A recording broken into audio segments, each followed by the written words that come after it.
I think I'm done. This went a completely different direction than I had anticipated. I really had no plan other than the paper. I knew I wanted to use the paper. You saw I started using Mod Podge to put it down. I thought that might be the fastest way, but honestly, after I did the first couple, I thought that's probably not going to work well for me. I'm just going to use the glue. So once I got all the paper down, I did cover it with clear gesso first, and that's because the glue spots won't accept color generally. So the clear gesso just made the surface prepared and ready to accept whatever kind of pigment I decide to put over it. I went then to the Inktense pencils.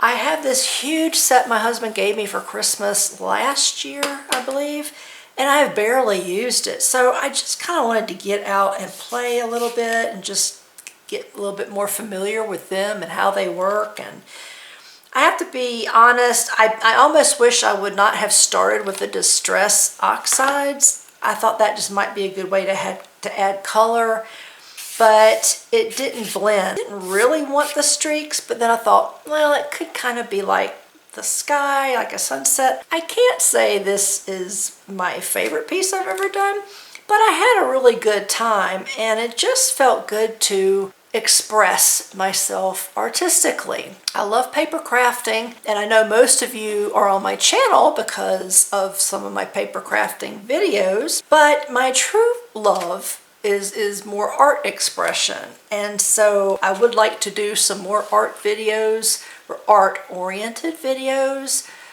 with drawing and painting, and I'd really love to get back to mixed media because my journaling is many versions of mixed media, but I used to do canvases and stuff like that, and I haven't done that in so long. I hate to put off all my paper crafting subscribers. I do enjoy that. You know, it's just something very low-key, really just kind of fun. You're playing with paper. But the art stuff is really a passion, and being able to journal is a great outlet. I generally like to grab some supplies first, you know, just to get an idea of what materials I'm going to work with and what pigments, and have kind of an idea at least of how to start. And I just have struggled even just getting my thoughts together to figure out how to start. Your creativity is like a muscle. If you don't continue to use it, you lose it. If you can create every day, it's just a wonderful thing to do. It just keeps that muscle exercised, keeps your imagination flowing, keep the ideas flowing. Anyway, I hope you enjoyed this mess, my little flowers.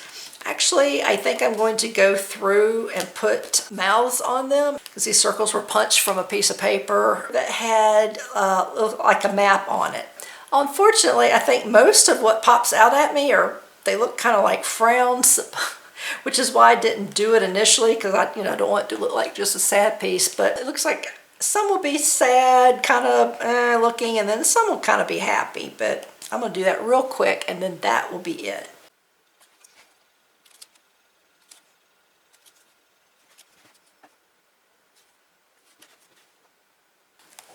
There we go. Yep, there's some kind of frowning ones in there. But it just gives them a little more character. And anyway, it's whimsical, it's cute, and I like it. But that is going to be it for this one. If you enjoyed it, I'd love the thumbs up. Drop a line. Let me know what you think of this whimsical piece I've done. And I will see you in the next video. Bye.